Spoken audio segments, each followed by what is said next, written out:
हा प्रश्न थर्मोडायनामिक्स या चॅप्टरवर सीईटी 2021 ला विचारलाय.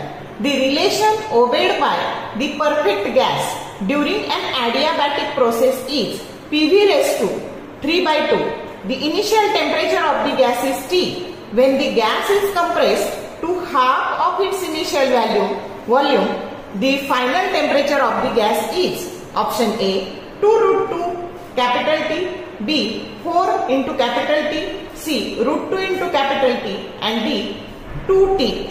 माता आधी आपल्याला काय दिलेलं इथं तर adiabatic आपल्याला या ठिकाणी adiabatic कंप्रेशन दिलेलं आहे.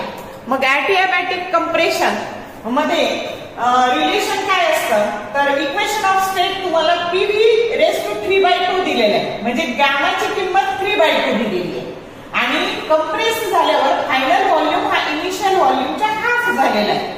मग तुम्हाला फायनल टेम्परेचर विचारलं. मग आता इक्वेशन ऑफ स्टेट टेम्परेचर आणि व्हॉल्यूम मधलं इक्वेशन ऑफ स्टेट असतं T1 V1 raised to gamma minus 1 that is equal to T2 V2 raised to gamma minus 1. मग त्याच्यावर T2 by T1 काय झालं V1 by V2 raised to gamma minus 1. gamma जर 3/2 आहे -1 केलं तर 1 हाफ येणार आहे. gamma minus 1 ची व्हॅल्यू 1 हाफ येणार आहे आणि इथं ही V2 ची किंमत V1/2 टाकली. V1 कॅन्सल झाले. डिनॉमिनेटरचा डिनॉमिनेटर इट बिकम न्यूमरेटर आणि म्हणून हे 2 चा 1 अपघात. मग 2 हा √2 चा काय स्क्वेअर आहे. मग हे 2 आणि हे 2 कॅन्सल झाले आणि हे शिल्लक राहिलं √2.